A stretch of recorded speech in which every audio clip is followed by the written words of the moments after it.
Hello everyone, welcome to my channel. నా ఛానల్ని ఇంకా ఎవరైనా సబ్స్క్రైబ్ చేసుకోకపోతే మేక్ షూర్ టు సబ్స్క్రైబ్. ముందుగా ఒక బ్లౌజ్ పీస్ తీసుకొని అది ఫోల్డింగ్స్ మొత్తం రిమూవ్ చేసేసి 3 ఫోల్డింగ్స్ వర్టికల్గా వేసుకోండి. దాని తర్వాత 3 ఫోల్డింగ్స్ హారిజాంటల్గా వేసుకోండి. ఇలా ఈజీగా ఎవరైనా చేసుకోవచ్చు అండ్ చూడడానికి కూడా చాలా యూనిక్గా ఉంటుంది, బాగుంటుంది ఈ బ్లౌజ్ పీస్ డిజైన్.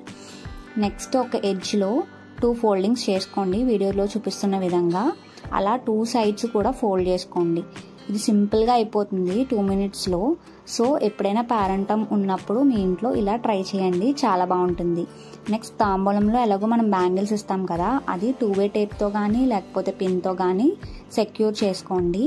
నేను ఇక్కడ పేపర్ ప్లాస్టర్ వాడుతున్నాను, ఎందుకంటే పిన్స్ అనేవి స్టాపిల్ చేస్తే కొంచెం బ్లౌజ్ పీస్ అనేది డ్యామేజ్ అయినట్టు ఉంటుంది కాబట్టి నేను పేపర్ టేప్ తీసుకున్నాను. దాని తర్వాత తాంబూలంలో కావాల్సిన ఐటమ్స్ అన్నీ పసుపు, కుంకుమ, తాంబూలం ఇవన్నీ కూడా మనం మిడిల్లో పెట్టేసుకొని, ఇంకా ఫ్రూట్స్ ఏమైనా ఇస్తే అవి కూడా మిడిల్లో పెట్టేసుకొని, పైన నేను యూనిక్గా కనిపించడం కోసం అండ్ బ్యూటిఫుల్గా కనిపించడం కోసం 2-వే టేప్తో ఫ్లవర్ని స్టిక్ చేశాను. మీ దగ్గర ఏమైనా మెటల్ టైప్ ఏమైనా ఉంటే అది కూడా స్టిక్ చేసుకోవచ్చు. వీడియో నచ్చిందా? నచ్చితే లైక్ చేయండి, షేర్ చేయండి, సబ్స్క్రైబ్ చేయండి.